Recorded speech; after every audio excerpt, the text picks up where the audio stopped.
Poderoso, invencible, admirable, grande, fuerte, Dios, Rey de Reyes, asombroso.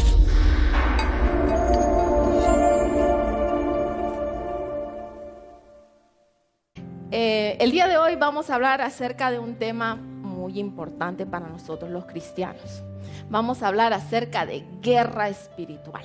¿Han escuchado ustedes ese término? Sí, ¿verdad? Lo hemos escuchado, guerra espiritual.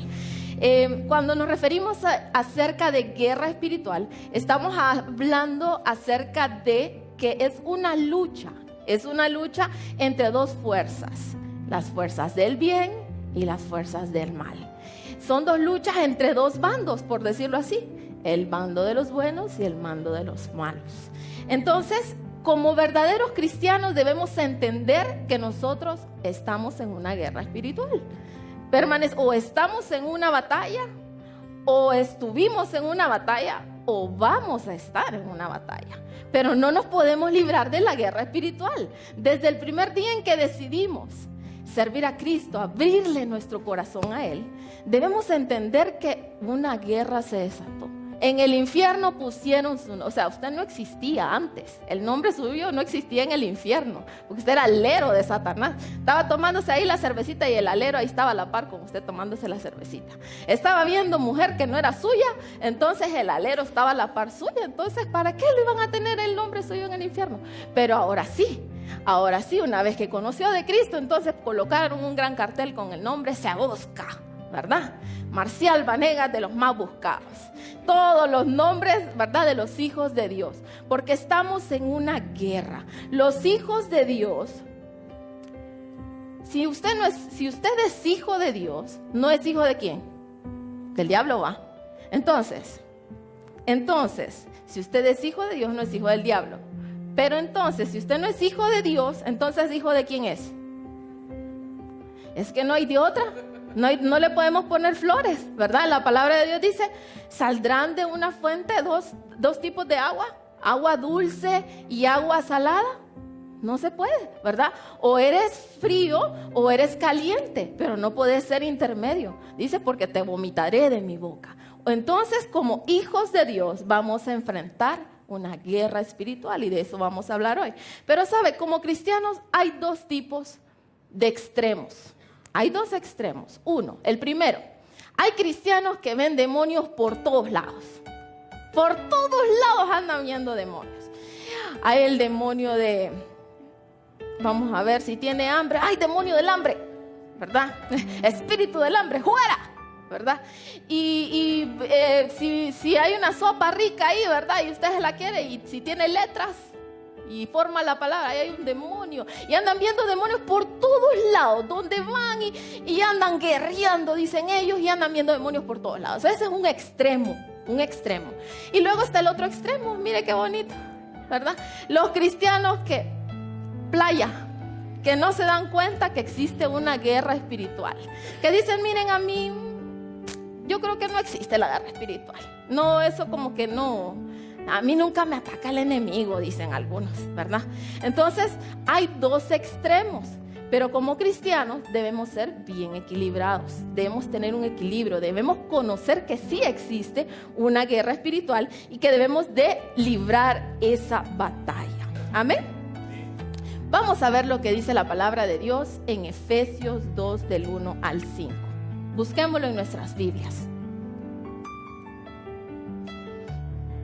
Efesios 2, del 1 al 5.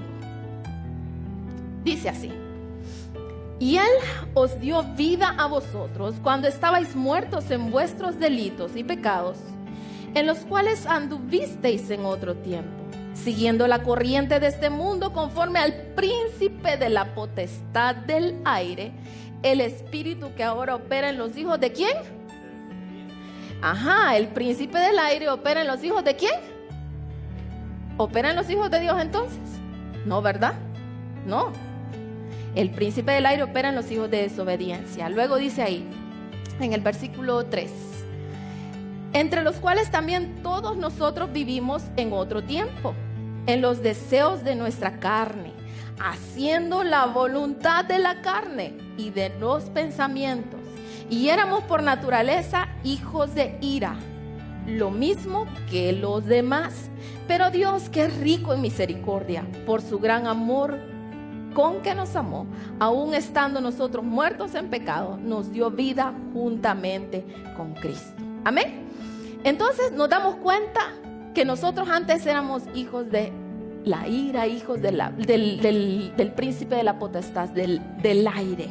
Entonces, algo que es importante que debemos conocer es: los hijos de Dios no necesitan ser liberados. No existe la liberación, no hay demonios metidos dentro de los hijos de Dios. Eso es mentira del diablo, porque dice la palabra de Dios que el espíritu, donde está el Espíritu de Dios, ¿qué hay? Hay libertad. Entonces, un hijo de Dios no puede estar endemoniado, ¿cierto? Eso nos está diciendo esa palabra. El hijo de Dios no practica el pecado. Saben, un pastor la vez pasada estaba dando su testimonio y él decía: miren, hermanos, yo pasé una lucha bien fuerte, decía, bien fuerte por 3 años. 3 años yo, pastor, tenía años de ser pastor. Yo tuve una relación fuera de mi matrimonio por 3 años. Por 3 años parándose en un púlpito, aquí predicando la palabra de Dios. Decía, era una guerra la que yo estaba enfrentando. ¿Sería una guerra, mi hermano? Dice la palabra de Dios que el hijo de Dios no practica el pecado. Usted como hijo de Dios afronta batalla. Ya nos vamos a ir adentrando poquito a poquito a este tema y lo vamos a ir entendiendo bien. Pero el hijo de Dios no practica el pecado. Usted puede decir una mentira, a usted le puede salir y en el momento usted se queda, uy, Señor, pero te fallé, Señor, perdóname. O tuvo un mal pensamiento. No es que usted ahora, ¿verdad? Santo y todo, ¿verdad? Todo está santo. No, esa es la lucha, esa es la batalla y lo vamos a ir aprendiendo a la medida vamos a ir desglosando este mensaje. Veamos lo que dice Primera de Pedro 5:8. Primera de Pedro 5:8 dice lo siguiente: sed sobrios y velad, porque vuestro adversario el diablo, como león rugiente, anda alrededor buscando a quien devorar. Entonces, somos del Señor, pero el enemigo anda como león rugiente buscando a quien devorar. A él ya no le interesan los que son de él, o sea, los que son sus compinches, los que son sus panas, los que son de la hincha, no le interesan a él. A él quien le interesa son los hijos de Dios. Entonces él va a empezar a trabajar en usted, en lo que usted es más débil, en sus debilidades. Él anda como león rugiente buscando a quien devorar. Cuando usted está en su casa y está viendo un programa a las 12 de la noche y de repente usted está pasando el control por ahí, lo está pasando y luego ve un canal que tiene pornografía, ahí empieza la lucha, porque él quiere robarle lo que Dios le ha dado. Entonces, Satanás está muy molesto con Dios. ¿Cuántos están de acuerdo que Satanás está molesto con Dios? ¿Verdad que sí? Está muy molesto con Dios. Pero él no le puede hacer nada a Dios. Dios es todopoderoso. Él ya venció. Él ya le tiene su futuro. El futuro de Satanás ya está preparado. Dice que hay un lago de fuego listito y preparado para él.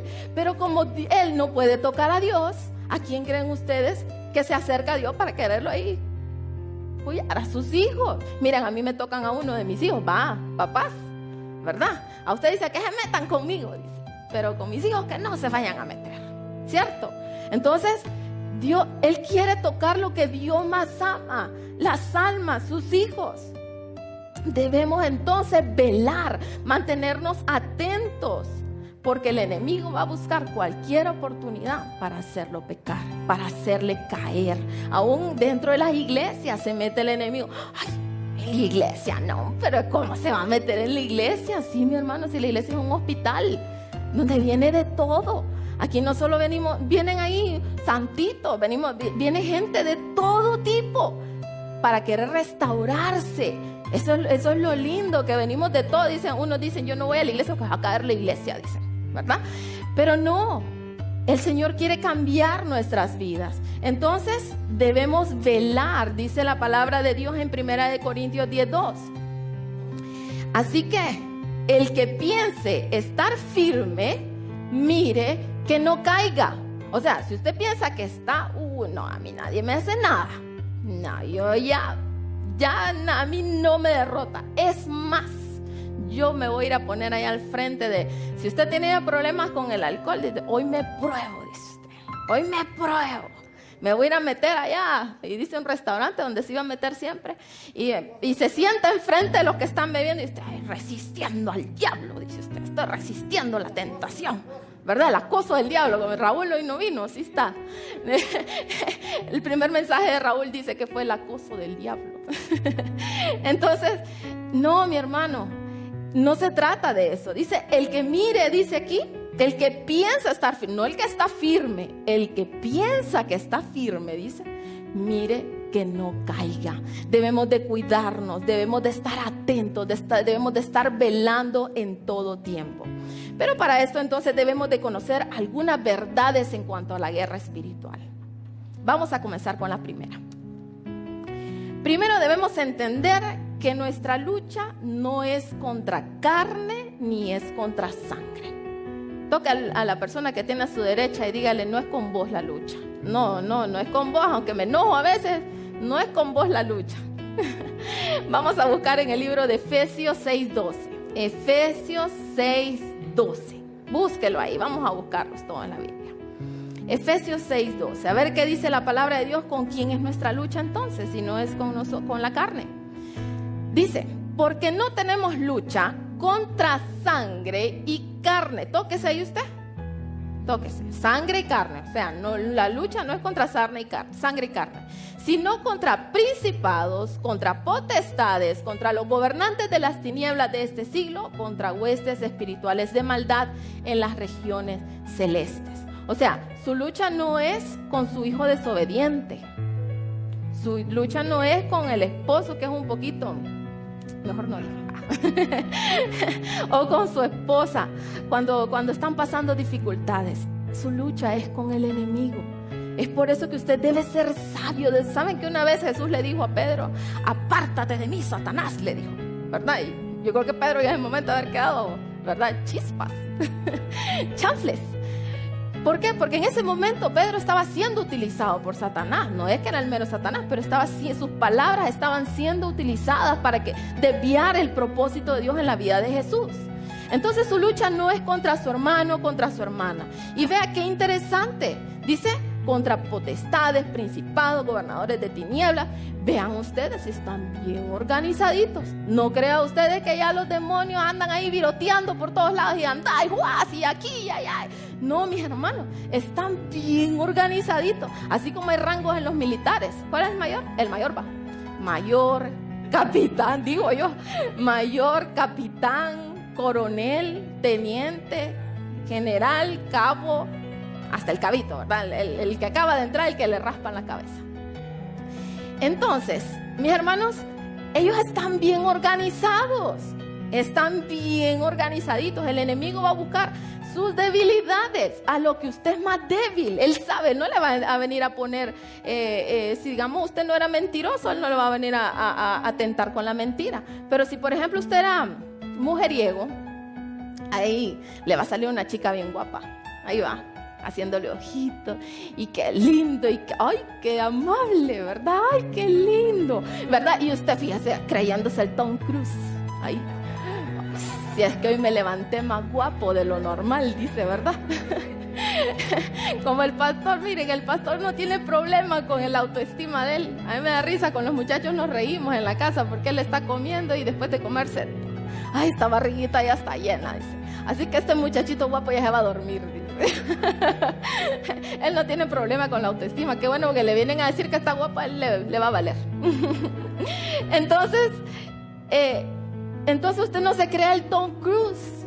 Miren, a veces llegan clientes a la tienda, varones, y no, yo solo con la arquitecta quiero que me atienda, ¿verdad? Y la arquitecta, y que allí, y solo con ella, y que no sé qué, que no. Miren, yo de momento me puedo sentir la Shakira, ya tocando los 40 años yo, Y todavía, ¿verdad? Así como que, pero sabe, he entendido que la lucha no es contra carne ni sangre, sino contra huestes y principados de maldad. Así que no se vaya a sentir el guapo, la linda o la preciosa. Ese es el enemigo, el que quiere hacerlo caer.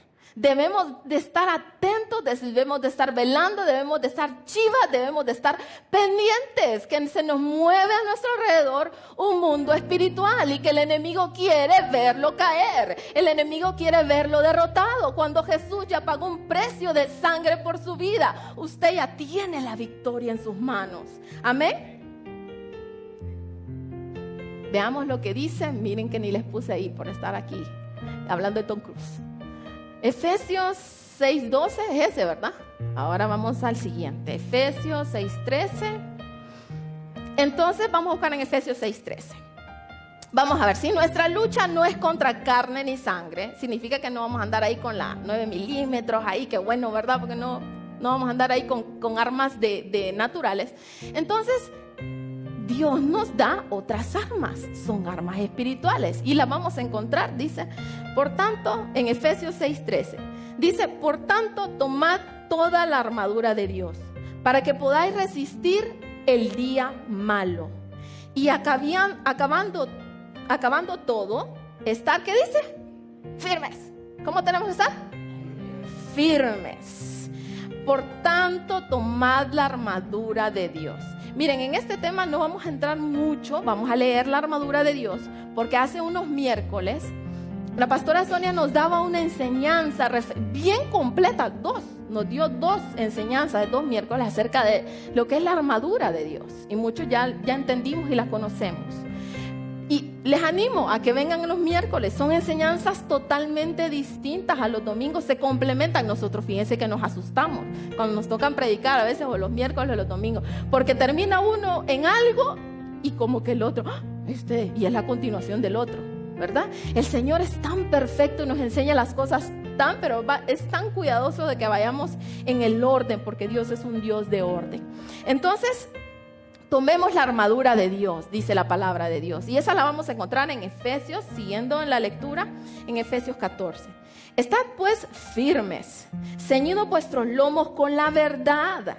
Hablando en todo tiempo la verdad, que nuestra boca hable la verdad. Si bien es cierto, a veces se nos sale, se me salió una mentira. No, mi hermano, si se salió una mentira en el nombre de Jesús, usted diga, no, yo ya no voy a decir mentira, no voy a ser mentiroso. Yo hoy he decidido ser mejor que ayer.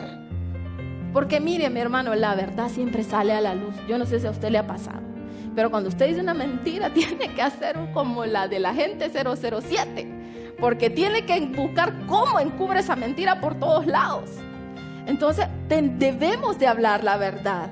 Y vestidos la coraza de justicia y calzados los pies con el apresto del evangelio de la paz. Sobre todo tomad el escudo ¿de qué? De la fe, con el que podáis apagar todos los dardos de fuego del maligno. Vea que el maligno nos tira dardos y nos está atacando. ¿Y con qué nosotros debemos de contrarrestar esos dardos?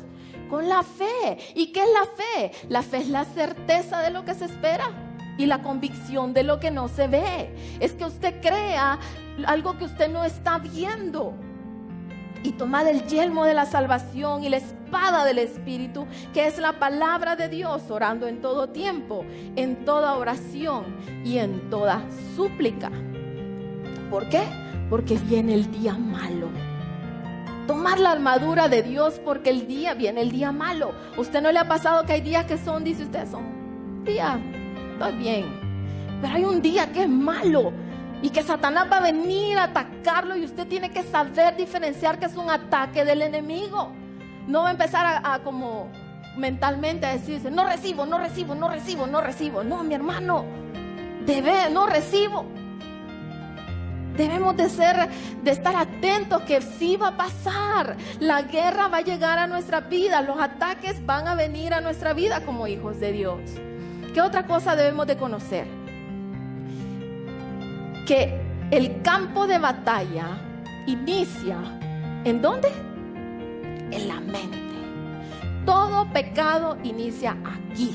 Aquí comienza en la mente. La mente, campo de batalla. No me va a venir a decir alguien que tuvo una relación y fue un desliz.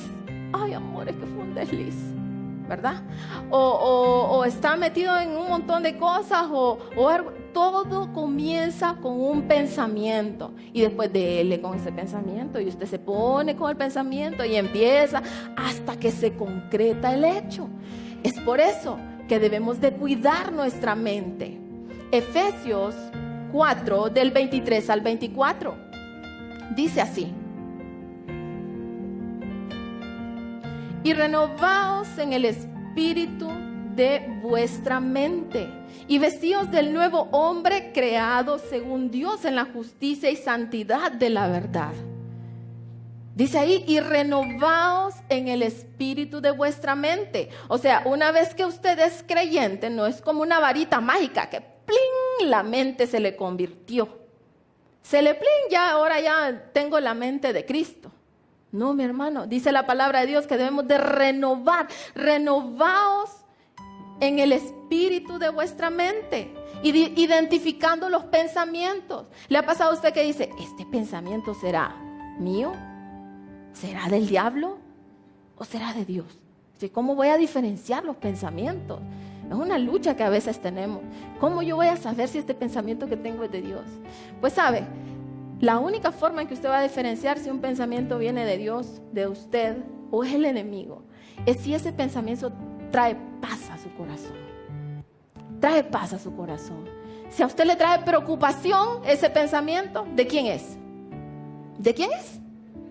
¿Será de Dios? No, o puede ser suyo, puede ser del diablo, pero de Dios no es. Si a usted le trae ansiedad, si a usted le trae tristeza, si a usted le trae preocupación, todo lo que no es de Dios, ese pensamiento no es de Dios. Entonces tiene que deshacerse de esos pensamientos. Mire qué interesante esto.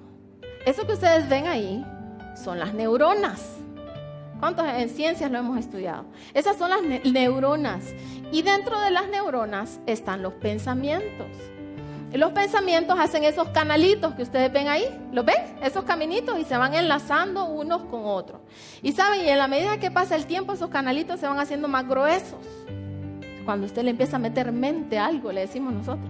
Y empieza a darle mente, y le mete mente, y está ahí. Y entonces esos canales se van haciendo más gruesos, más amplios. O sea, se va volviendo algo fuerte, algo que usted no puede dejar de pensar. Pero saben, en el año de los 90 se descubrió algo que se llama, ¿cómo se llama? Ajá, no es un trabalenguas. Neuroplasticidad. En el año de los 90 se descubrió la neuroplasticidad. ¿Y sabe qué significa la neuroplasticidad? Escuche, representa la facultad del cerebro para recuperarse y reestructurarse. Eso significa que el cerebro se puede reestructurar, los pensamientos se pueden cambiar. O sea, usted puede cortar ese cableado que está ahí y puede volver a reestructurar ese camino. Es como cuando usted está pasando por, usted va a un pueblito, por ejemplo, eso lo he visto en los pueblos, y para llegar a un lado a otro lado, usted tiene que cruzar un camino de césped. Y si todos los días usted pasa por el camino, ¿qué se va a hacer allí? ¿Qué se va a hacer? Un camino. Se va a hacer un caminito y usted lo va a ver. En los pueblos se ven mucho, se ven esos caminitos. Entonces, ¿saben? Muchas veces nosotros creamos esos caminos. Eso se llaman argumentos en nuestra mente. Y estamos metiéndole mente, le estamos dando mente y estamos pensando.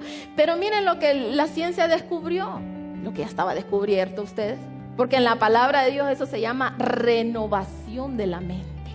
Debemos renovar nuestra mente.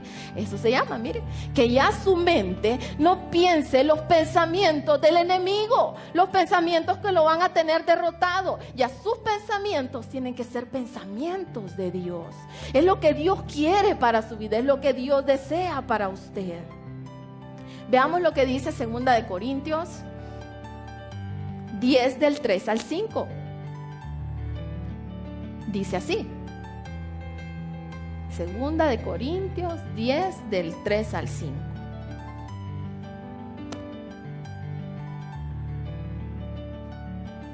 Dice así.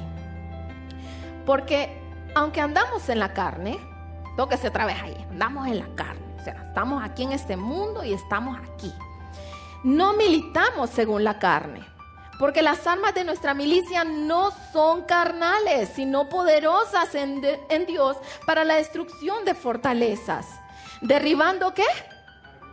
Argumentos y toda altivez que se levanta en contra del conocimiento de Dios, llevando cautivo todo pensamiento a la obediencia de Cristo. Derribando argumentos significa derribar formas de pensar. ¿Han visto ustedes personas que son bien pesimistas? Que todo es negativo. Todo lo que usted le presenta, ay no. Y de repente, ay, es que me va mal, ay, es que aquí. Miren, voy a poner un negocio. Un negocito voy a poner. Pero yo creo que me va a ir mal. ¿Verdad? Y está pensando, pero yo creo que me va a ir mal. Porque voy a vender paletas y el tiempo está medio feo. Mire, mi hermano, si usted tiene el respaldo de Dios, si Dios dice que le va a ir bien, si usted tiene fe y le cree al Señor, usted aunque venda paletas y esté nevando aquí, las paletas se le van a vender. Hay personas que son súper pesimistas. Ay, no. Otros que les gusta dar lástima. Conmiseración se llama eso. Pobrecito de mí. Pobrecito de mí. Solo enfermo paso. No tengo pisto. ¿Verdad? Y están con todos esos son argumentos que se levantan en la mente, que Satanás lo quiere tener esclavizado a esos argumentos. Y dice, y llevando cautivo todo pensamiento a la obediencia de Cristo. ¿Qué significa llevar cautivo todo pensamiento a la obediencia de Cristo? Significa que los pensamientos no van a desaparecer. Los pensamientos ahí van a estar. Ahí van a estar los pensamientos. Pero sabe, cuando usted lleva sus pensamientos cautivos, significa presos. Presos. Significa que ya esos pensamientos a usted no lo van a distraer, ya no lo van a controlar. ¿Qué pasó con los presos de la cárcel? Ustedes van que algunos se los llevaron ¿a dónde? Al pozo. Allá están en el pozo. Y miren ustedes, aquí cuando estaban en Támara, ¿verdad? Dicen que agarraban el celular y llamaban y extorsionaban a todo el mundo. Pero ahora dicen que han mejorado mucho, ¿verdad? Porque ellos no desaparecieron del mapa. Ahí están los presos, pero no tienen control. Ya, entonces eso es lo que Dios quiere de nosotros, que llevemos cautivos todos los pensamientos y se los dejemos y los sujetemos a lo que Dios quiere de nosotros, a la obediencia de Cristo. Amén. Personas temerosas que tienen miedo de todo. Y miren, hermano, es normal que sintamos temor. ¿Por qué creen ustedes que Jesús les decía a sus discípulos a cada rato? No teman. No teman. ¿Lo han visto ustedes en el Nuevo Testamento? No teman, no teman. Porque es normal que en algún momento, si somos de carne y hueso, sintamos temor. No se sienta mal usted si en algún momento le da temor a algo. No se sienta como que, ay, yo no soy cristiano. No, mi hermano, es normal. Lo que no es normal es que usted viva metido en ese temor. Es que usted deje que el temor le controle. Cuando venga el temor a su vida, cuando venga ese momento que usted se siente afligido, ¿a dónde tiene que ir? A Dios, a la presencia de Dios. Ríndase ante su Dios y dígale: Señor, tengo temor, pero sé que tú estás conmigo. Y dice tu palabra que si yo habito bajo el abrigo del Altísimo, moraré bajo la sombra del Omnipotente. Y que ahí voy a encontrar paz, y que ahí voy a encontrar tranquilidad, no importando lo que esté a mi alrededor. Amén. Debemos identificar esos pensamientos. Bien, ahora vamos a leer Filipenses 4:8. Veamos lo que Dios quiere que nosotros pensemos. Veamos lo que Dios quiere que nosotros pensemos. ¿Qué es de cómo tienen que ser nuestros pensamientos? Filipenses 4:8 dice así: por lo demás, hermanos, todo lo que es verdadero, todo lo honesto, todo lo justo, todo lo puro, todo lo amable, todo lo que es de buen nombre, si hay virtud alguna, si esto es digno de alabanza, dígalo conmigo: en esto pensad. Usted tiene que tener esos pensamientos porque son los pensamientos de Dios. ¿Sabe? Tristemente, muchos cristianos no son derrotados en la carne. Son derrotados desde aquí, desde sus pensamientos. Desde aquí. Son personas que viven con temor, personas que viven llenas de orgullo, personas que viven llenas de ansiedad, personas que viven llenas como... Y todo está aquí en su mente.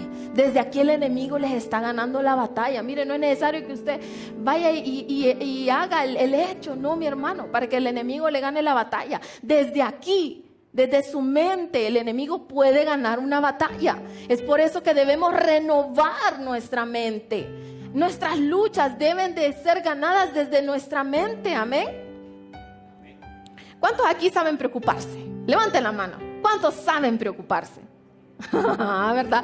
Todos sabemos preocuparnos. ¿Qué significa preocuparnos? Vamos a ver, ¿qué significa preocuparnos? Darle mente a esos pensamientos, va a meter, y que, ay, no viene mi hijo, todavía son las 12, y empieza la preocupación. ¿Y si pasó? ¿Y si está aquí? ¿Y si está allá? ¿Y qué está haciendo? Metiéndole mente, va. Está piense, que piense, que piense. Y miren, hay gente que está preocupada, todo le da miedo, todo le da miedo. Y sabe, si usted puede preocuparse, le tengo una buena noticia. ¿Cuántos sabemos preocuparnos? A ver, no le dé pena, no se sienta menos espiritual. Le tengo una buena noticia. Si usted sabe preocuparse, usted también sabe meditar la palabra de Dios. Sabe meditar la palabra de Dios. ¿Sabe? Josué fue el sucesor de Moisés. Y sabe, él tenía una gran responsabilidad. Ya se imagina usted ese montón de gente que él tenía que liderar. ¡Wow! Era un pucho de gente. Él tenía muchas ocupaciones, pero exageradas ocupaciones.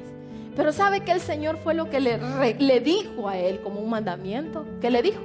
Le dijo, Josué, nunca se aparte de ti este libro de la ley, y meditarás de él de día y de noche, y harás prosperar tu camino, y todo te saldrá bien.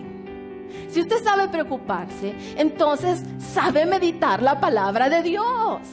Agarre la palabra de Dios y medítela. Mire, yo he visto muchos, ¿cómo se llaman? Planes de lectura. Y hay gente que los cumple y dice, yo hoy me leí 5 versículos de la Biblia. Y usted está cumpliendo un requisito, yo no sé si con usted mismo o con qué. Pero es distinto leer la palabra de Dios a meditar la palabra de Dios. ¿De qué me sirve leer a mí 5 capítulos y solo los leí como un libro? De nada me sirve. Pero si yo agarro 2 versículos de la Biblia y todo el día paso meditando en esos versículos y digo, Señor, ¿cómo yo voy a cambiar mi vida? ¿Cómo estos 2 versículos? ¿Qué voy a aprender? ¿Qué tengo que mejorar?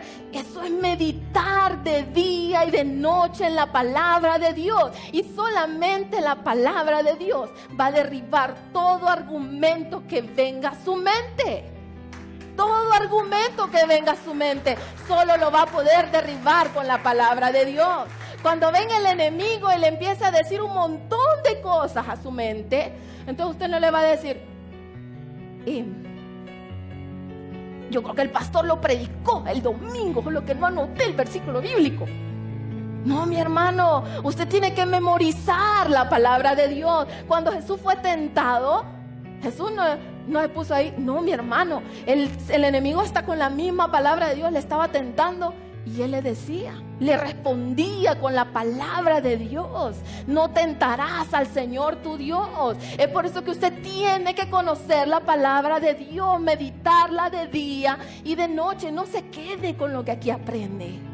Vaya a su casa, le animo. Y mire, no lo haga porque el pastor se lo dijo, no lo haga porque hay que hacerlo. Hágalo por amor, hágalo porque ama al Señor, hágalo porque anhela leer su palabra, hágalo porque necesita su palabra. Lámpara es a mis pies tu palabra y lumbrera a mi camino. ¿A dónde yo iré, Señor, si solamente en ti está la vida eterna? Derribando todo argumento. Y el último error en cuanto a la guerra espiritual, el último punto en cuanto a la guerra espiritual, es que algunas veces cometemos errores porque hemos sido mal enseñados, porque a veces repetimos como la lorita lo que nosotros escuchamos. Lo oímos en la radio cristiana, seguro es como es cristiana, entonces lo voy a repetir. Entonces hoy el Señor nos va a enseñar qué errores hemos venido cometiendo y que no hay que hacerlos. Amén. ¿Estamos listos? Y lo vamos a hacer a la luz de la palabra de Dios. Ay, no, es que en la iglesia seguro son muy legalistas y todo, para todo. Dios más, no, mi hermano. Debemos de regirnos por lo que la palabra de Dios nos enseña. No es lo que yo crea que está bien en un lado y que yo crea que está bien en otro lado. Si aquí viene el pastor un día y yo creo esto, mi hermano, no le crea.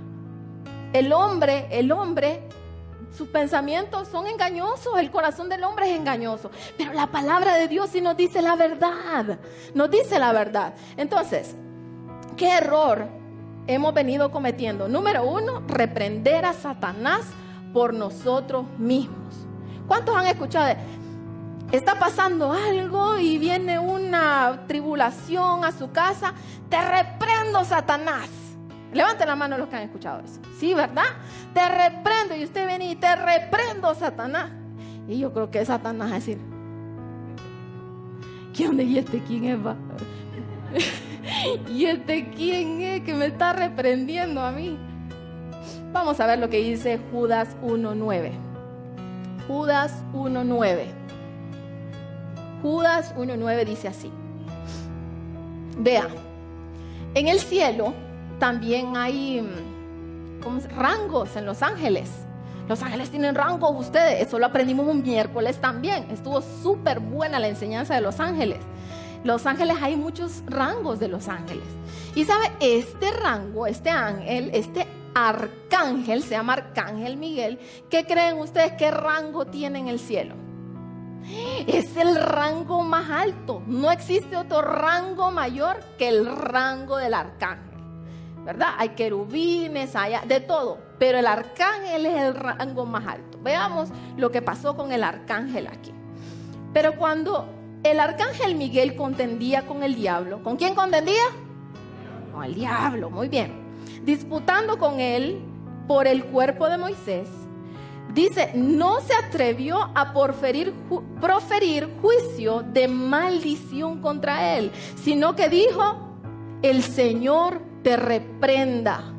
Vea usted, pero ni el arcángel más arcángel de todos los arcángeles dijo, yo te reprendo, maldito. No.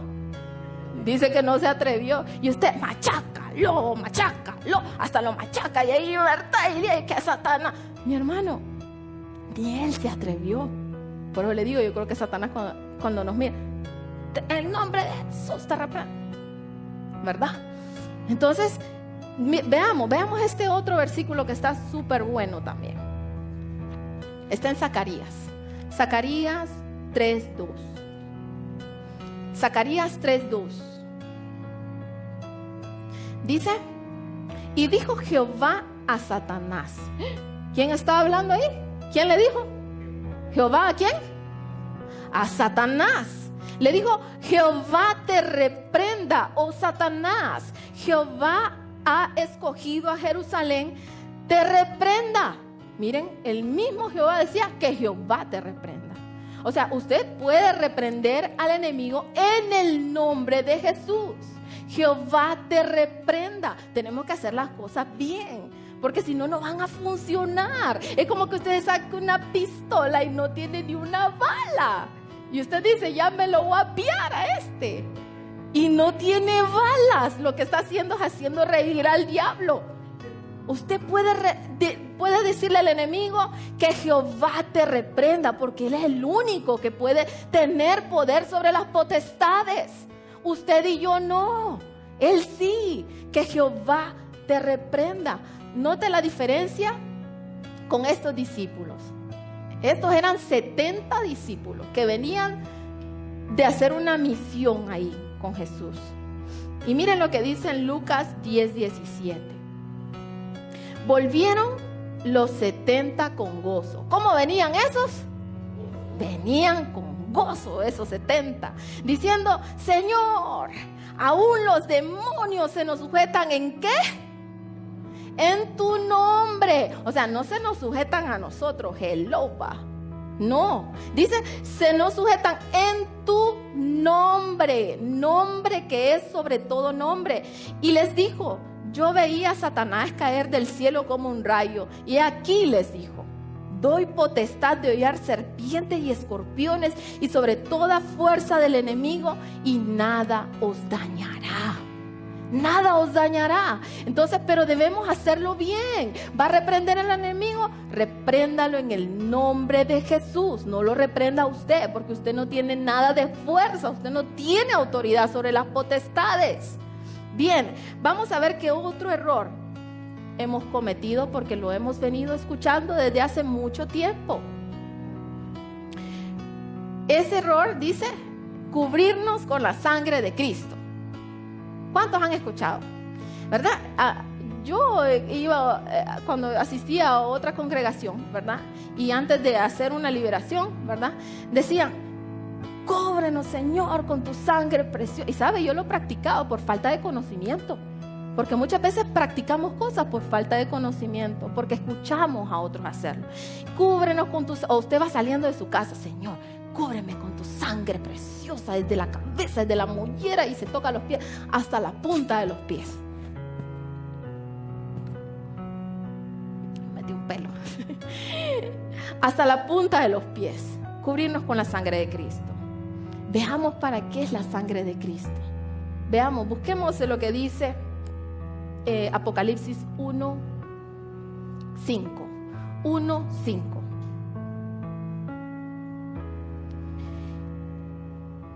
Dice así: y de Jesucristo, el testigo fiel, el primogénito de los muertos y el soberano de los reyes de la tierra, al que nos amó y nos lavó de pecados con su sangre.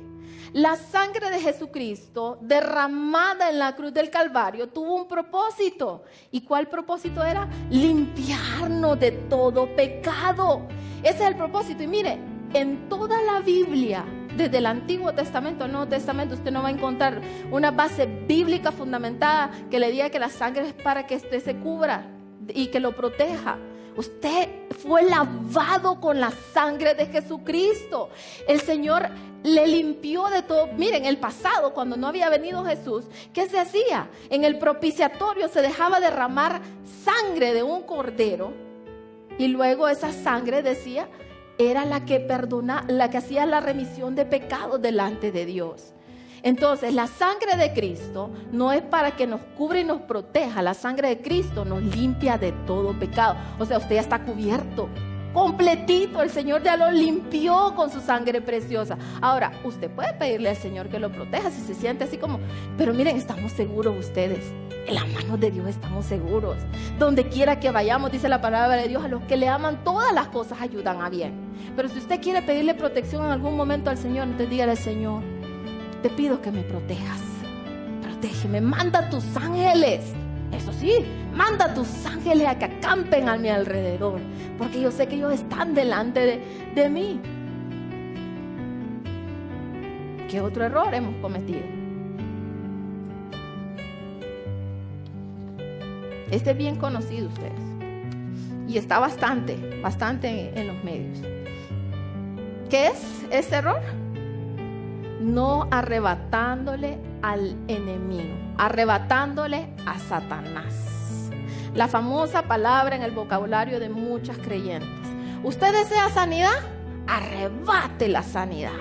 Y todavía le ponemos algo ya más bíblico, en el nombre de Jesús, ¿verdad? Porque todo lo que pidáis al Padre en el nombre de Jesús os será hecho, dice usted. Arrebato en el nombre de Jesús. Está pasando una necesidad financiera, arrebato en el nombre de Jesús. Eso lo hemos escuchado nosotros.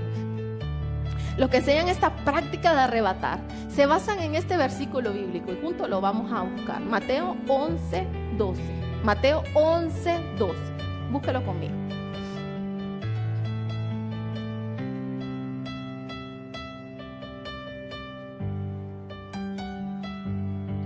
Dice: desde los días de Juan el Bautista hasta ahora, el reino de los cielos sufre violencia y solo los violentos la arrebatan.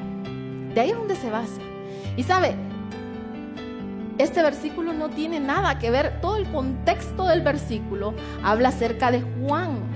Juan era violento, ustedes miren, ese no le temblaba nada para decirle al que estaba en lo malo. Le decía, vos estás viviendo con la mujer de tu hermano bueno, así le volaron la cabeza. Ese no andaba con cosas, era violento. Todo el contexto de este versículo, ahí no dice en ningún momento que debemos ir a arrebatarle a Satanás nada.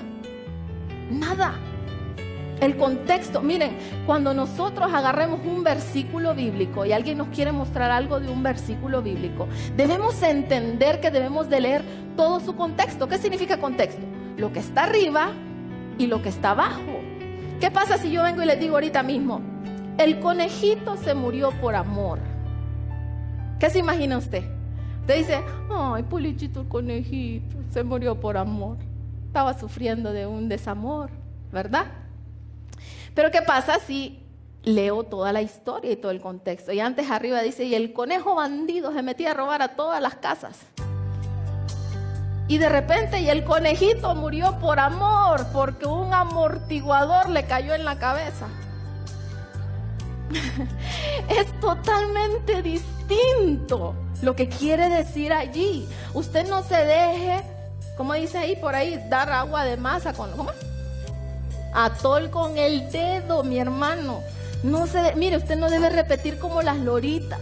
Usted debe leer la palabra de Dios y entenderla. Es por eso que no puede basarse en una palabra. Entonces, ¿qué nos enseña la palabra acerca de quién alimenta las aves? ¿Quién alimenta las aves? ¿Alguien me puede decir?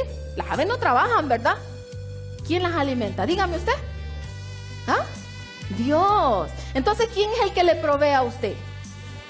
Dios mismo. Entonces, ¿por qué no se dirige con fe al Señor, que es su proveedor, y le dice, Señor, dame, provéeme? No, fíjense que es más fácil. No, arrebato todo lo que es mío. Tiene que dirigirse a su Dios. Él es su proveedor. Es increíble ver cómo cristianos pasan más tiempo hablando con el diablo, ustedes. Hablando con el diablo que con Dios mismo.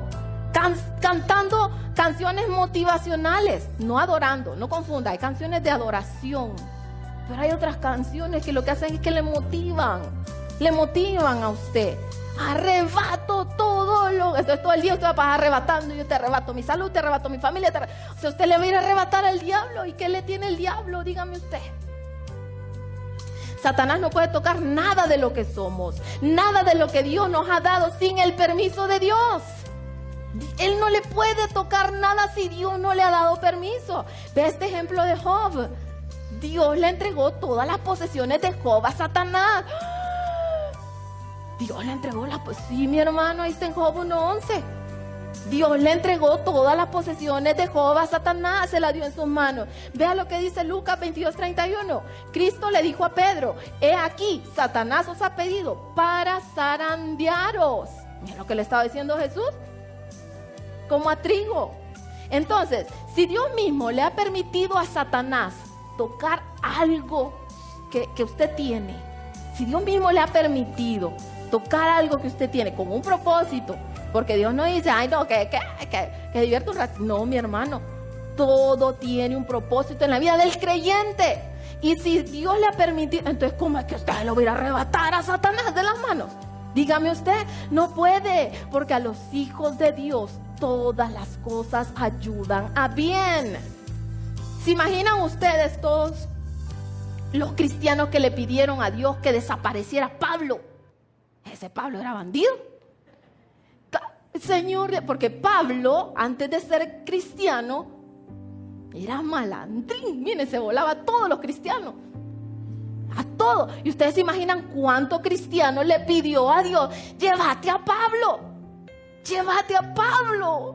Ay, Pablo. Pero Dios tenía un plan y un propósito para Pablo. Tenía un propósito para él. Entonces, ¿qué más? Pablo se movía y hacía milagros y hacía prodigios en el nombre de Jesús. Pero sabe, Pablo tenía un aguijón en la carne. Pablo tenía un aguijón en la carne, póngase a creer usted. Y 3 veces, dice la palabra de Dios, le pedí 3 veces a Dios que me lo quitara, este aguijón en mi carne. Y no me lo quitó para que no permitiera que yo me gloriara, porque entonces Dios no iba a hacer todo lo que hizo a través de la vida de Pablo si él se gloriaba. Se cree que era un problema en la vista. Y Dios usó mucho a Pablo. Pero imagínense a Pablo diciendo, arrebato, arrebato, arrebato. Dios permite muchas cosas en nuestras vidas para que nosotros entendamos más de sus profundidades. Veamos lo que dice Primera de Juan 5:14. Y esta es la confianza que tenemos en Él, que si pedimos alguna cosa conforme a su voluntad, Él nos oye. Y si sabemos que Él nos oye en cualquier cosa que pidamos, sabemos que tenemos las peticiones que le hayamos hecho. Eso no significa que usted no le va a pedir al Señor lo que estamos hablando, no vaya mal a entender. El Señor mismo nos invita a que entremos confiadamente ante su trono y le pidamos. Así que podemos hacerlo con toda confianza, decirle, mira Señor, yo necesito esto, ayúdame con esto, estoy pasando esta necesidad, dígasela al Señor. Pero todo, miren qué bueno es Dios que aquí nos puso otro versículo que si nosotros quisiéramos sacarlo de contexto sonaría distinto. Vean, hay 2, la primera parte y la segunda. ¿Qué pasa si vengo yo, viene usted y empieza a repetir solo el versículo 15? Dice, y si sabemos que Él nos oye en cualquier cosa que le pidamos, sabemos que tenemos las peticiones que le hayamos hecho. Usted dice, todo lo que le pida me lo va a dar el Señor, ¿cierto? Ahí dice, la palabra de Dios lo dice, allí está escrito que todo me lo va a dar Dios. Pero eso es sacar un versículo fuera de contexto, porque miren lo que dice la primera parte, que si pedimos alguna cosa conforme a su voluntad, ¿qué dice? Él nos oye, Él nos oye. Entonces, todo lo que pidamos, sí pidámosle al Señor confiadamente, pero Señor, que no se haga mi voluntad, que se haga la tuya. Y unos le tienen miedo a la voluntad de, ay, que el Señor, a ver, ¿qué me va a permitir? Si me va a dar, no me va a dar. Y está preocupado, pero la voluntad de Dios, dice la palabra, es buena, es agradable y es perfecta. Dele un aplauso al Señor, porque Él se lo merece. Bien, y estamos terminando. El último error que cometemos es meternos en el campo enemigo cuando usted no vive una vida de santidad. Usted tiene que vivir una vida que le agrade al Señor. Usted tiene que vivir una vida que agrade al Señor, una vida llena de santidad para que pueda meterse en campo enemigo. Sí existen los endemoniados. Yo he tenido la oportunidad de ver unos que doblan los ojos. Bueno, una vez uno hasta levitó. Sí, levitó, se levantó así. Sí existen, pero eso es para los incrédulos, los que no creen en Dios. Imagínense si en la Biblia menciona uno acerca de que tenía una legión de demonios. Eran un pucho de demonios que tenía metido. Sí existe, pero usted no debe tener temor. No debe tener temor, porque en los hijos de Dios, donde habita el Espíritu de Dios, hay libertad. Pero debe vivir una vida de santidad. Vamos a leer esta historia. Una historia que está en el libro de los Hechos, del 19, 11 al 16. Y con esto vamos a finalizar. Hechos 19, del 11 al 16. Y dice así.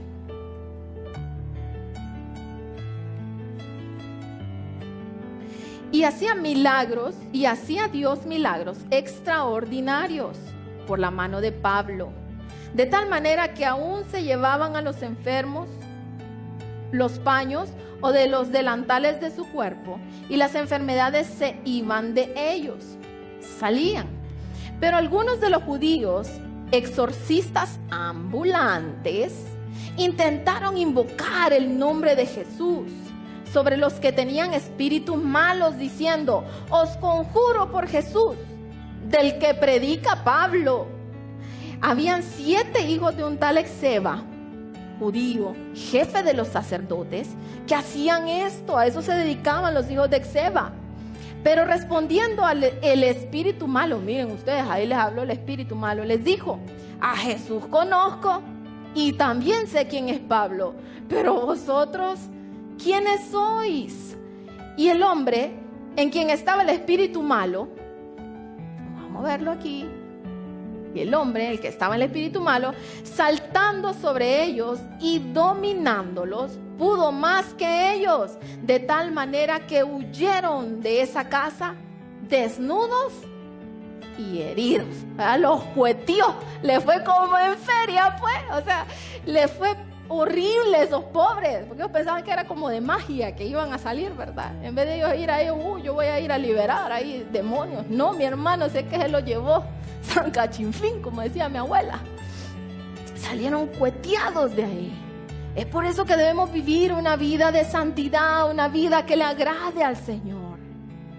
Y como conclusión, hermanos, no nos dejemos derrotar por el enemigo de cosas tan pequeñas como el enojo. Por ahí comienza. El enemigo a veces no comienza con cosas grandes, comienza con cosas pequeñitas como el enojo.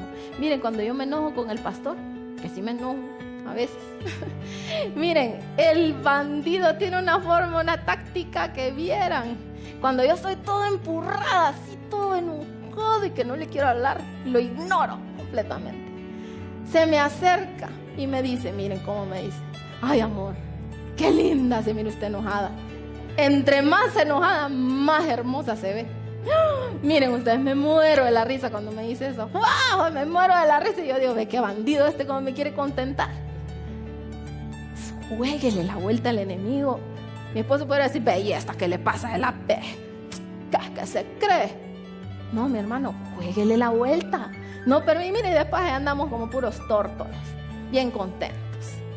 Juéguele la vuelta, no le dé cabida al enemigo. No permita que cosas tan pequeñas se puedan llegar a ser tan grandes.